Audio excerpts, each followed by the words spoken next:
오늘 우리에게 주신 하나님의 말씀 보도록 하겠습니다. 신약성경 누가복음 6장입니다. 누가복음 6장 27절로 주보인 49절까지 나와 있는데 오늘은 38절까지 우리가 나누도록 하겠습니다. 누가복음 6장 27절로 38절까지의 말씀을 저와 여러분들이 한 절씩 교독드리도록 하겠습니다. 그러므로 너희 듣는 자에게 내가 이르노니 너희 원수를 사랑하며 너희를 미워하는 자를 선대하며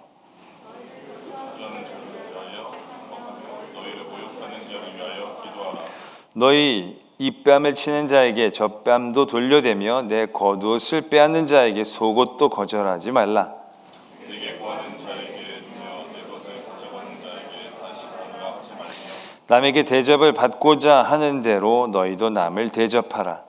너희가 만일 너희를 사랑하는 자만을 사랑하면 칭찬받을 것이 무엇이냐? 죄인들을 사랑하는 자만을 사랑하면 너희가 만일 선대하는 자만을 선대하면 칭찬받을 것이 무엇이냐? 죄인들도 이렇게 하느니라. 너희가 받기를 바라고 사람들에게 부어주면 칭찬받을 것이 무엇이냐? 죄인들도 그만큼 받고자 하여 죄인에게 부어주는다. 오직 너희는 원수를 사랑하고 선대하며 아무것도 바라지 말고 꾸어주라. 그리하면 너희 상이 클 것이요 또 지극히 높으신 이의 아들이 되리니 그는 은혜를 모르는 자와 악한 자에게도 인자하시니라. 너희 아버지의 자비를 주신 같이 너희도 자비로운 자가 되라. 비판하지 말라. 그리하면 너희가 비판을 받지 않을 것이요 정죄하지 말라. 그리하면 너희가 정죄를 받지 않을 것이요 용서하라. 그리하면 너희가 용서를 받을 것이요 주라. 그리하면 너희가 줄 것이니 곧 후이 되어 누르고 흔들어 넘치도록 하여 너희에게 안겨 주리라. 너희가 헤아리는 그 헤아림으로 너희도 헤아림을 도로 받을 것이니라. 아멘. 하나님의 말씀입니다. 수요일 저녁 또 가정에서 예배를 드리시는 모든 성도님들 또 그 예배의 자리가 하나님의 성전이 될 줄로 믿습니다. 혹 아직 바쁜 가운데에서 이동 중에 또 예배를 드리고 계신 분들, 몸은 이동 중이지만 마음은 온전히 하나님 앞에 집중되어 지셔서 하나님의 큰 위로와 또 깨달음의 시간 되어지기를 소망합니다. 오늘 누가복음의 말씀, 예수님께서 모든 사람들에게 해주시는 그런 마태복음에서는 산상수훈이라고 얘기할 수 있는 그러한 내용들의 말씀들을 오늘 우리들에게 주고 계십니다. 우리가 이 이전에는 복과 화에 대한 예수님의 말씀이 처음으로 선포되어지는 것들을 보게 됩니다. 복이 있다는 것이 무엇인지, 화가 있다는 것이 무엇인지, 결국 우리는 그 말씀을 통해서 우리가 이 세상을 살아갈 때 이 세상의 사람들과는 다르게 살아야 한다는 것을 우리가 다시 한번 깨닫게 되어집니다. 우리가 예수님을 믿는다는 것은 다른 사람들보다 더 사는 것을 의미하는 게 아닙니다. 더 잘 살고 더 윤리적으로 살고 더 복되게 살고 더 오래 살고 그래서 더가 아니라는 거죠. 예수님을 믿는다는 것은 다르게 사는 것을 의미하는 것입니다. 다른 사람들이 갖고 싶어하는 그것을 같이 바라보는 게 아니라는 거죠. 그 사람들이 원하지 않는 것들을 우리는 원하게 되어지는 것을 의미합니다. 다른 사람들은 별로 기쁘게 생각하지 않는 것들을 우리가 기쁘게 하는 것들을 의미하는 것이죠. 우리가 아주 간단한 것들로 보면 세상의 사람들은, 믿음의 사람들이 술도 안 마시면서 막 즐겁게 얘기하는 걸 보면 이상하게 생각하는 분들이 적지 않아 있습니다. 저 사람 술도 안 먹었는데 저렇게 물 마시면서도 저렇게 즐겁게 얘기할 수 있는가? 그러면 사람들은 꼭 취해야 얘기할 수 있다지만 우리는 그러한 것들을 기뻐하고 즐거워하는 게 아닌 것이죠. 주일에 들로 산으로 가는 것들을 기뻐하는 사람들이 주일에 예배당으로 가는 사람들의 모습들을 이해할 수는 없겠죠. 저 사람은 저기 뭐가 그렇게 즐거워서 가느냐? 근데 우리 성도들이 주일날 예배 오는 게 가고 싶지만 참고 오면 이건 아닌 거죠. 다른 사람들이 들로 산으로 가는 것을 즐거워하듯이 우린 주님 앞에 오는 것을 즐거워하는 삶을 사는 거, 이게 정말로 제대로 믿는 거죠. 많은 사람들이 헌금을 드리는 것들을 이해하지 못하죠. 근데 그 헌금을 우리는 다른 사람들이 자기를 치장하고 자기를 위해서 쓰는 거기에 즐거워한 것만큼 우리가 하나님께 드린 것들을 즐거워할 때 이게 정말로 우리가 아름답게 드리는 거죠. 우리가 헌금 안 드리면 벌 받을까 봐, 있는 것도 빼앗길까 봐 두려운 마음 가운데서 아까운데도 불구하고 죄책감 때문에 이런 거는 완전히 아닌 거죠. 어떤 같은 길에서 사람들보다도 앞서고 이런 것들을 바라는 그러한 삶의 자리들은, 그러한 믿음의 자리들은 믿는다라고 얘기할 수 없는 것이죠. 믿는다는 것은 다르다는 것을 의미하는 것입니다. 사람들이 생각하는 복이 우리에게는 이제 더 이상 복이 아닌 겁니다.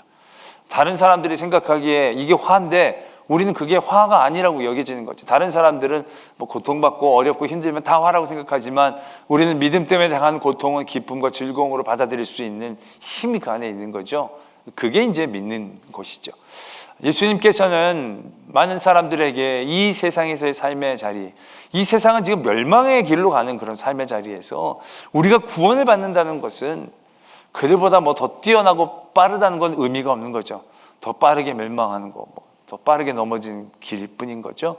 그게 아니라 다른 길로 돌아서야 한다라는 것을 우리들에게 깨닫게 주시는 것이죠. 어떤 그러한 가운데에서 예수님이 우리를 향해 주시는 말씀들이 계속되고 있다는 것입니다. 오늘 우리는 이미 많이 들어서 별로 충격적이진 않지만 상당히 처음 듣는 사람들에게는 충격적인 말씀을 예수님께서 주고 계시는 것을 보게 됩니다. 너희 듣는 자에게 내가 이르노니 너희는 원수를 사랑하며 너희를 미워하는 자를 선대하며 너희를 저주하는 자를 위하여 축복하고 모욕하는 자를 위해 기도하고 입뺨을 치는 자에게 젖뺨도 돌려대고 겉옷을 빼앗는데 속옷도 거절하지 말고 구하는 자에게는 네 것을 가져가기에 그냥 두고 가져가고 나선 다시 달라고도 하지 말고, 이제 이런 말씀을 우리에게 주고 계시는 도전을 저희들이 대하게 됩니다.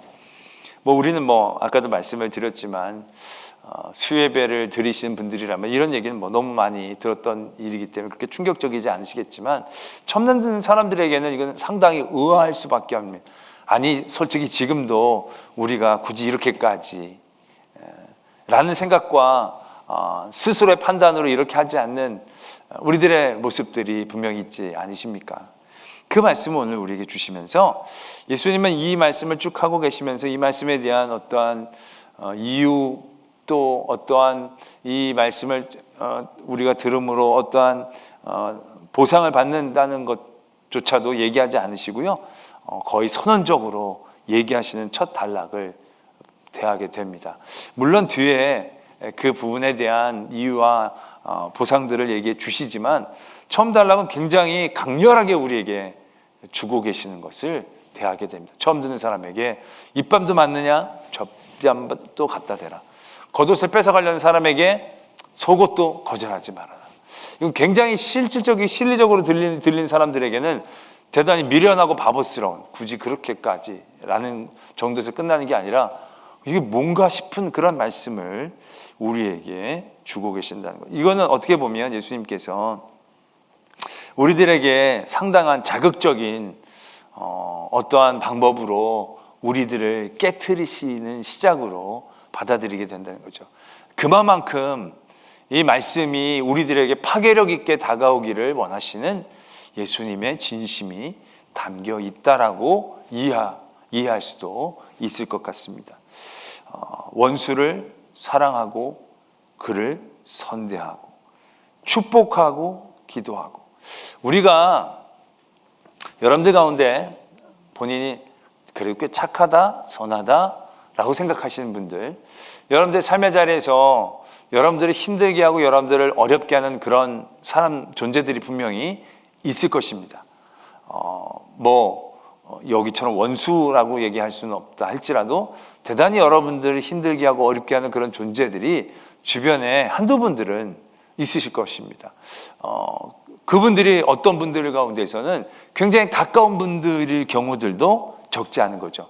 남편이나 아내나 부모나 자녀나 시어머니나 친정어머니나 그런 분들이 오늘 여러분들을 단단히 힘들게 하는 그런 존재일 수 있을 것입니다. 여러분들이 한번 생각해 보십시오. 난 되게 착한데 그분들에게 여러분들이 대하는 가장 극도의 선한 행위는 무엇입니까? 내가 저분에게 가장 잘해줄 수 있는 극도의 가장 내가 착할 수 있는 행동의 제한선은 어디입니까? 미워하지 않는 것, 그죠? 저주하지 않는 것, 같이 때리지 않는 것, 연을 끊지 않는 것, 보복하지 않는 그 정도? 그 정도가 어떻게 보면 우리가 상상할 수 있고 우리가 인정할 수 있는 최선의 제한선일 경우들이 대부분일 것입니다. 우리는 실질적으로 그렇게 행동을 하니까요. 우리가 막 나를 힘들게 하는 사람을 막 더 선대하고 막 그것도 한두 번이죠. 그 원수가 그걸 알아주지 않을 경우에는 우리가 한두 번 하고 나서는 그냥 접을 수밖에 없는 거죠. 이례적인 것들은 해낼 수 있겠지만 그것들이 계속 반복적으로 그 사람의 정체성이 나에게 원수가 되고 나에게 힘들게 하는, 나를 모욕하는 사람의 정체성이 되어버리면 그 사람에게 꾸준히 그 일들을 해낼 수 있는 어떤 힘을 얻기란 여간 어렵지 않다라는 얘기죠. 그러면서 우리는 스스로에게 늘 이렇게 하죠. 이만 해도 대단히 잘한 거다. 이만 해도 하나님이 이해해 주실 거야. 이만 해도 대단히 이거는 믿음의 큰 승리다라고 나는 스스로 자평한다라고 아마 스스로 위안을 삼는 경우들이 적지 않을 것입니다.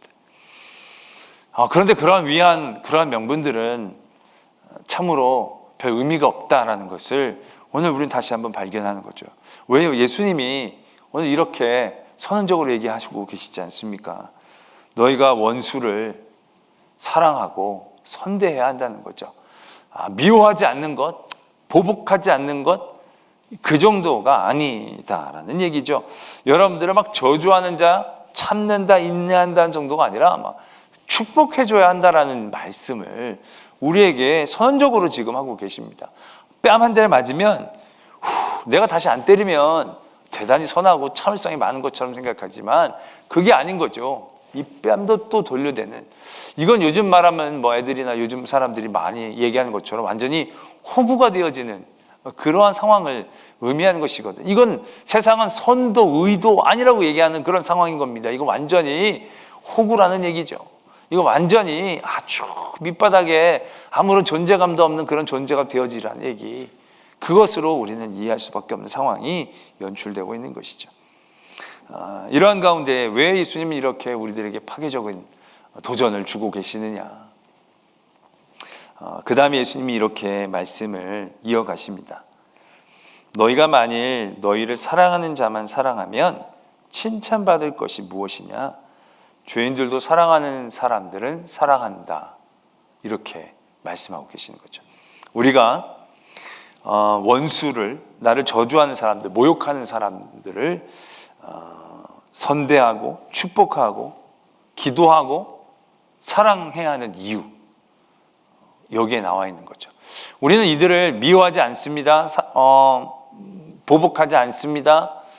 저주하지 않습니다로 우리는 대단히 우리가 의로워진 것처럼 여겨지지만 그것은 죄인들과 큰 차이가 없는 모습일 뿐이다라는 것이죠.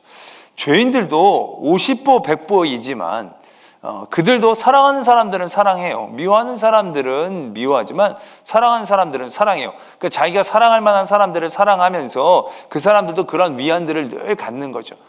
그 사람들, 미워하는 사람들은 미워하고 사랑하는 사람들은 사랑하고, 결국 그 기준으로 보면 그 사람을 미워하지 않는다라고 얘기하지만 그 사람을 미워하지 않는 게 내가 사랑하는 사람들만 사랑하는 그러한 악한 사람들과의 차별점이 되어지지는 않는다라는 것을 우리에게 말씀하고 계시는 거죠. 우리는 더의 삶이 아닌 것입니다. 다른 삶을 살아야 한다는 것이죠. 세상에 사는 사람들의 어떤 길 중에서 이 사람들보다 조금 더 착한 거, 이 사람들보다 조금 더 나은 거, 이건 큰 의미가 없는 겁니다. 우리의 삶은, 우리의 삶의 기준과 도전들, 예수 그리스도를 믿는다라고 했을 때 우리의 삶의 방향은 그들과 다른 방향을 바라봐야 하는 것이죠. 그렇기 때문에 우리들이 그러한 위안을 갖고 우리가 꽤 잘한다는 마음을 갖는 것은 우리의 기준이 세상적인 기준에 맞춰져 있다는 것을 의미할 뿐입니다. 왜요? 그들보다 나는 좀 나으니까, 저 사람보다 내가 좀 더 착하니까, 더 선하니까, 더 의로우니까. 이 정도가 어디야? 그러니까 이러한 어떤 우리들의 기준들이 참으로 의미 없는 일들이다라는 것이죠.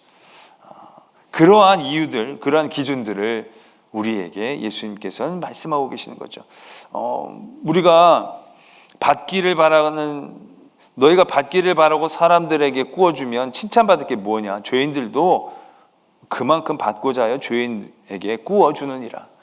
우리가 다른 사람들을 많이 도울 때 그 돕는 것도 내가 이 사람을 도와서 내가 많은 칭찬을 받고 내가 많은 어떤 사람들에게 인정을 받고, 결국 그 마음의 기준 자체가 이 죄인이라고 얘기한 이 세상의 것들과 좀 더 나을 뿐이지 전혀 다른 것은 되지 않는다라는 사실들을 예수님께서는 우리에게 다시 한번 말씀하고 계시는 거죠. 그러면서 그것이 우리에게 가져다주는 그러한 삶의 방향성들을 바꾸었을 때 우리의 삶에 가져다주는 놀라운 은혜를 말씀해주고 계시죠. 오직 너희는 원수를 사랑하고 선대하고 아무것도 바라지 말고 구워주라. 그리하면 너희 상이 클 것이요 또 지극히 높으신 이의 아들이 되리니 그는 은혜를 모르는 자와 악한 자에게도 인자하시니라. 그러면서 36절에 이렇게 말씀이 적혀져 있죠. 너희 아버지의 자비로우심 같이 너희도 자비로운 자가 되라. 결국 우리가 다르다라는 얘기를 했을 때 다르다라고 얘기할 수 있는 가장 큰 그 차이는 기준이 다른 것을 의미하는 겁니다. 좀 더와 덜의 문제에서 벗어나서 우리가 달라지려면 기준이 달라져야 한다라는 얘기죠. 우리가 이 전 말씀, 아까 서두에도 말씀을 드렸듯이 우리가 다른 사람들보다 더 많이 갖고 더 빠르게 얻고 이게 복이 아닌 거죠. 우리의 복은 사람들이 얻고자 하는 것과 완전히 다른 것에서부터 시작한다는 것이죠. 주님을 아는 것, 주님을 사랑하는 것, 주님과 함께 하는 것, 예수 그리스도만이 나의 복이다라고 고백할 수 있는 것, 이건 완전히 그들이 생각하는 기준이 달라지는 것이거든요. 마찬가지이다라는 얘기죠. 우리가 이 세상을 살아가면서 어떻게 보면 원수를 사랑하고 이런 거 선대하고 이런 것들이 어떻게 보면 대단히 윤리적인 얘기죠. 그래서 너희가 남에게 받고자 하는 대로 너도 남을 대접하라. 이건 대단히 황금률이라고 얘기하면서 이 말씀 가운데서 굉장히 중요한 부분이다라고 얘기들을 많이 합니다. 근데 솔직히 이 황금률은 세상의 철학자들도 더러 얘기했던 그런 부분입니다.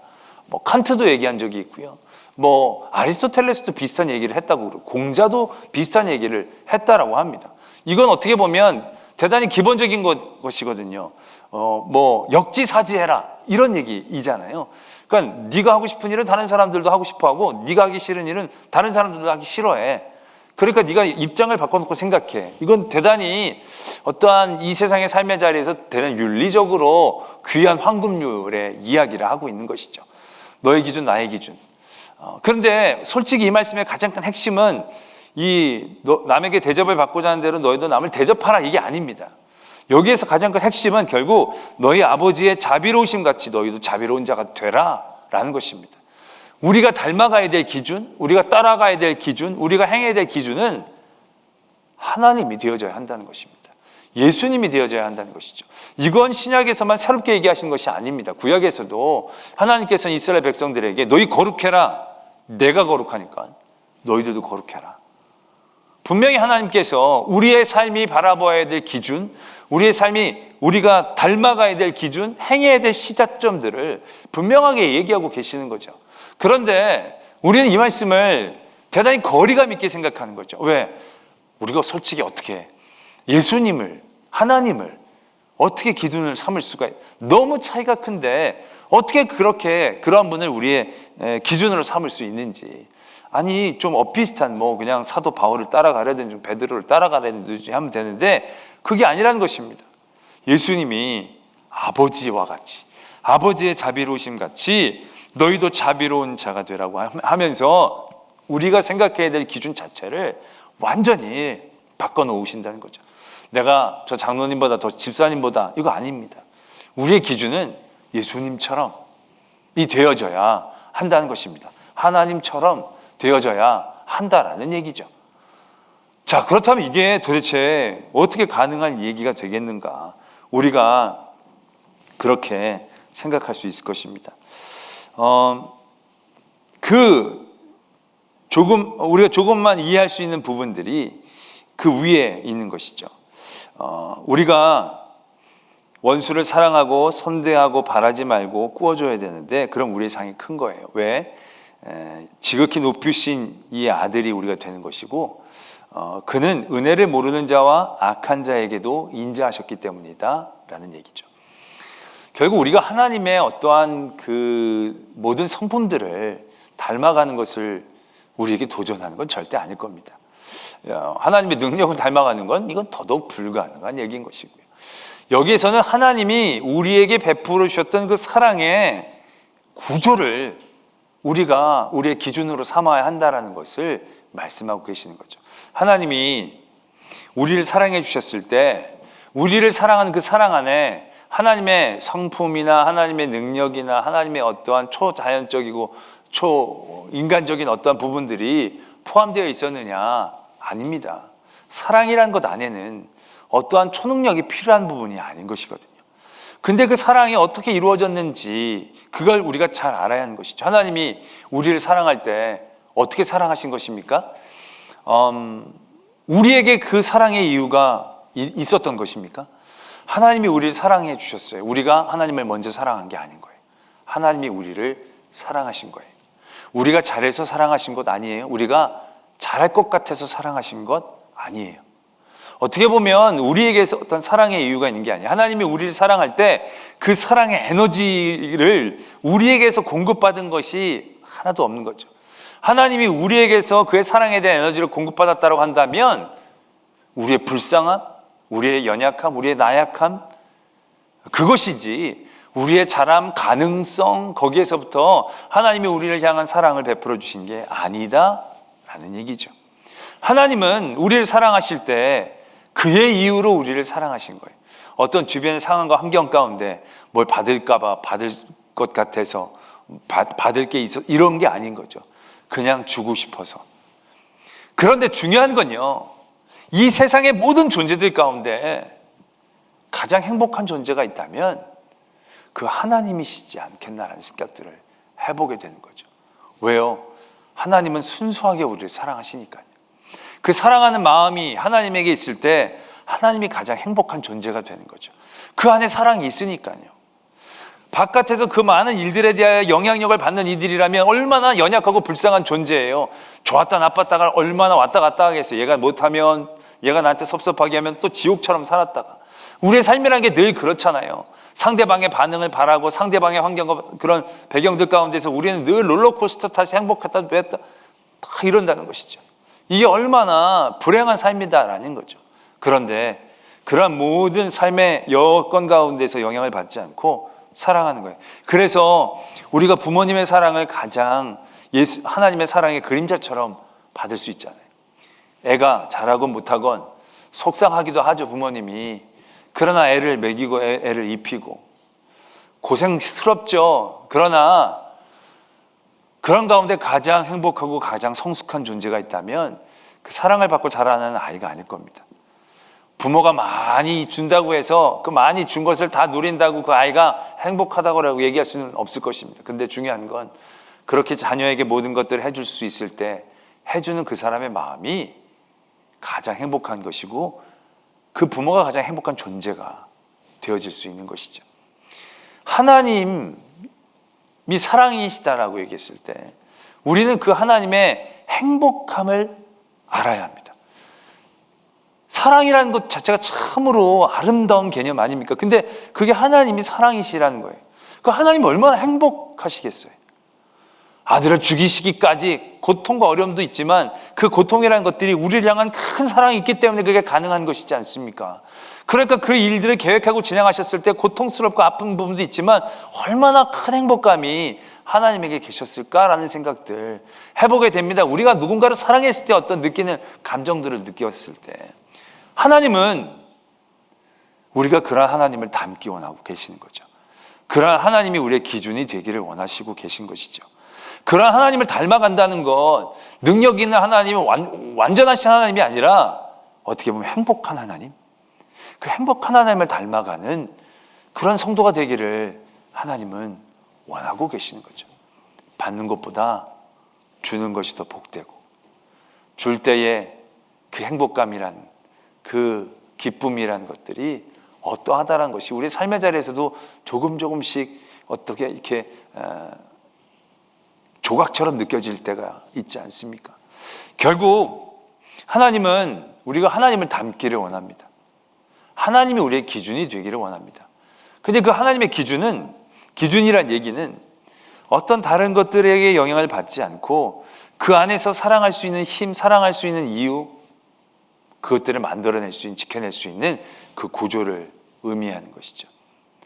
그러나 우리는 많이 연약합니다. 그래서 주변의 여러 가지 것들을 의지하지 않고 우리가 사랑하는 건 쉽지 않습니다. 그런데 그런 가운데에서도 우리가 주변 상황에 휘둘리지 않고 우리의 마음을 지킬 수 있는 그 길을 우리에게 가르쳐 주신 거죠. 그 기준이 하나님이 되는 것입니다. 그 보상과 대가의 기준이 하나님으로부터 되어져야 한다는 것이죠. 왜요? 하나님은 거짓되시지 않으니까. 하나님은 능력의 한계 때문에 주고 싶어도 못 주시는 일들이 없으시니까요. 그래서 세상의 사람들은 세상의 어떤 대가나 세상의 여러 가지 것들을 생각하면서 그 일들을 행동으로 취하고 옮겨내게 되어지죠. 그런데 우리는 마음껏 사랑합니다. 뺨을 맞으면 또 뺨도 될 수 있습니다. 빼앗기면 또 줄 수 있습니다. 왜요? 이 사람에게 받는 게 아닙니다. 원수에게 받는 게 아니고 나를 모욕하는 사람들을 이기는 것으로 내가 얻게 되어지는 만족감이 아니고요. 내가 이들에게 계속해야 할 한 가지 이유, 내가 집중할 수 있기 때문에 그렇다는 거죠. 그게 바로 무엇입니까? 결국 하나님에게서 그것을 받는 거죠.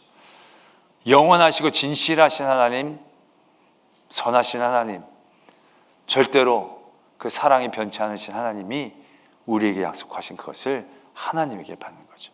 하나님의 그 사랑의 이유로 우리는 사랑하고 선대하고 기도하고 축복할 수 있는 거죠. 그것이 안 되면 우리는 원수 절대로 사랑할 수 없죠. 나를 모욕하는 사람, 나를 저주하는 사람 축복할 수 없습니다. 한두 번은 해도요, 더 이상 끌고 나갈 수가 없습니다. 그런데 그 하나님이 우리의 기준이 되고 그 하나님의 마음이 우리 가운데 있을 때 우리는 그 일들을 해낼 수 있죠. 그 일들을 지켜낼 수 있게 되어지는 것이죠. 그러면서 우리의 기준이 결국 하나님이 되어지는 것이 우리에게 어떠한 의미인지, 어떠한 능력인지, 어떠한 복인지를 우리가 깨달아가게 되어지는 것을 우리가 알아야 한다는 것입니다. 그래서 그 뒤로도 보면 결국 우리가 행동한 행동 그 자체가 나에게로 돌아오는 것이 되죠. 상대방은 그 자체로 나에게 돌려줄 수 없습니다. 그러나 그것이 하나님이 우리에게 기준이 될 때 하나님은 그것으로 우리에게 주시되 우리가 잘한 것으로는 더 풍성하게 주시는, 그래서 38절에 보면 후히 되어 누르고 흔들어 넘치도록 우리에게 주신다라고 하시는 그 하나님, 그 하나님의 기준, 하나님이 우리의 삶의 모든 이유가 되어질 때 결국 이러한 일들을 우리가 이뤄낼 수 있죠. 그래서 하나님이 우리 안에 기준이 되면 우리는 원수를 사랑할 수 있는 거죠. 어떻게 보면 이건 대단히 지혜로운 일이죠. 보이지 않지만 하나님의 사랑을 신뢰하는 그 지혜가 우리에게 가장 확실한, 말하자면 은혜와 복의 길이 되어지는 거죠. 그들을 위해 기도하고 축복할 때 그 모든 것들이, 그 기준이 하나님이 나를 보는 기준처럼 여겨지게 되는 것이고, 내가 그들을 축복하면 내가 축복을 받고, 내가 그들을 위해 기도하면 내가 기도를 받고, 내가 그들을 사랑하면 내가 사랑을 받고, 내가 그들에게 주면 후히 되어 누르고 넘치도록 부어주시는 하나님께로부터 내가 받는 것에 대한 믿음과 신뢰가 있을 때 이 말씀을 우리가 지켜나갈 수 있게 되어진다라는 것입니다. 물론 더 받고 더 넘치도록 누리고 그것도 좋지만 아까도 말씀을 드렸듯이 사랑을 잃은 자가 가장 비극적이고 고통스러운 삶을 사는 것입니다. 하나님이 사랑이시기 때문에 우리가 그 안에 사랑을 지켜나갈 때 가장 행복하신 하나님처럼 우리도 그 행복을 누릴 수 있고 경험할 수 있고 또 그 행복으로 그렇게 해낼 수 있는 성도가 되어지는 것이죠.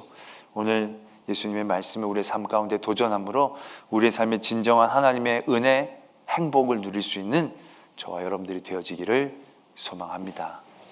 이 시간 함께 말씀을 묵상하며 기도하기를 원합니다.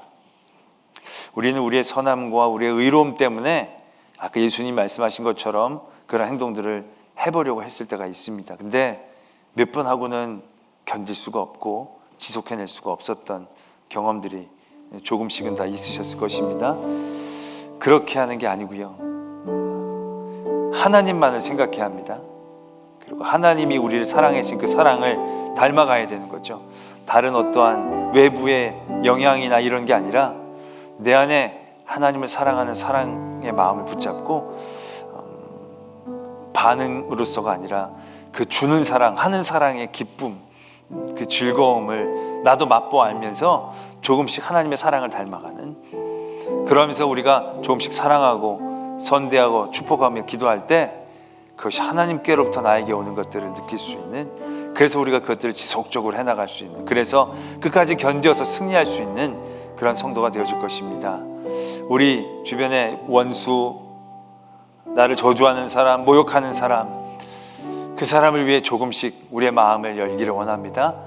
그 사람 보지 마시고 하나님 바라보시면서 그 마음, 그 우리의 삶의 태도를 조금씩 도전해 나가기를 원합니다. 그래서 우리가 악해지지 않고 우리가 괴로워하지 않고 넉넉함으로 품어낼 수 있게, 또한 우리 성도들을 위한 중보적인 기도를 드립니다. 힘들고 어려운 때에 성도들을 지켜 인도하여 주시옵소서. 삶의 터전들, 모든 가족의 구성원들, 그리고 우리 교회 모든 성도들 믿음, 이러한 기간 가운데에 잃지 않고 더욱더 귀한 성숙한 은혜를 누릴 수 있도록, 또 이 나라와 이 민족 하나님 불쌍히 여겨주셔서 이 위기 가운데 더 나락으로 떨어지지 않게 하시고 오히려 이 위기가 기회가 되어져서 하나님 앞에 더 정금처럼 연단되어지고 아름답게 세워질 수 있는 나라와 민족이 되어질 수 있도록, 또 우리가 각자 가지고 있는 간절한 기도의 제목을 가지고 하나님 앞에 기도드립니다. 하나님 아버지, 오늘도 이 시간 주님 앞에 저를 불러주시고 품어주시고 감사합니다. 오늘도 하나님 앞에 우리가 섰습니다. 하나님, 오늘도 우리와 함께 하시고 지키시고 인도해 주시옵소서. 아버지 하나님께서 이 모든 일들을 통해 더욱더 하나님의 마음을 닮아갔습니다. 하나님이 우리를 사랑하셨을 때 얼마나 행복하셨습니까? 보시기에 좋았던 하셨던 그 하나님의 마음을 우리도 닮아가기를 원합니다. 아무것도 이 세상에서 원하지 않게 하시고 이 세상의 것들은 우리에게 중요한 것이 아님을 인정케 하실 때 하나님으로부터 원하고 하나님으로부터 사랑하고 하나님으로부터 나누고 베풀 때에 우리의 마음에 하나님의 행복이 있게 하시고 하나님의 즐거움이 우리 안에 있게 하셔서 더욱더 하나님의 귀한 은혜자를 좀 주시옵소서. 전염병으로 힘들고 어려운 때입니다. 우리 성도들의 가정을 지켜 인도하여 주시고 붙잡아 주시옵소서. 모든 악한 병마로부터 지켜 인도하여 주시고 모든 삶의 어려운 자리들 가운데서 하나님께서 늘 동행하시어 하나님의 이름으로 승리할 수 있는 저희들 되게 하여 주시옵소서. 아버지 하나님, 또한 우리 한국교회를 지켜 인도하여 주시옵소서.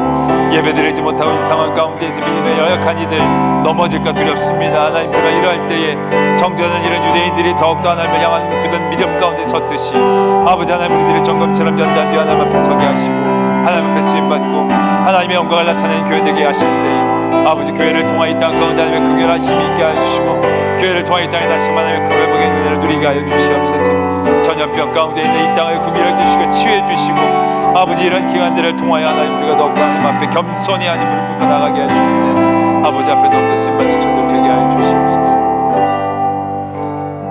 오늘 이 저녁에도 저희로 하나님 앞에 예배케 하심 감사합니다. 우리의 믿음 하나님 굳건히 붙잡아 주시어 앞으로 이 일들이 어느 정도 더 지낼지 알 수 없지만 그 시간들이 우리들에겐 더욱더 귀하고 값진 성숙의 시간들 되게 하여 주시옵소서.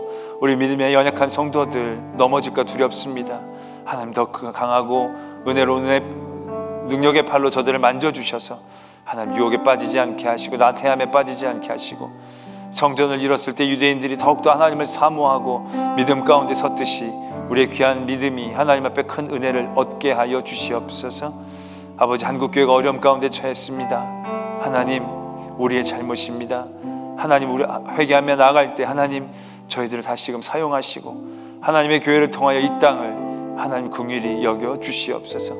오늘 예배를 위해 힘쓰고 있는 모든 이들 찬양으로 또한 방송으로 안내로 하나님 앞에 변신한 모든 이들을 오늘도 붙잡아 주시고 더욱더 큰 하나님의 일들 사용하여 주시옵소서. 예배를 드린 모든 그곳에 임재하시고 동행하셔서 저들 소망하게 하시고 더욱더 기뻐하게 하시고 감사하게 하심으로 그곳이 하나님을 향한 성전 되게 하여 주시옵소서.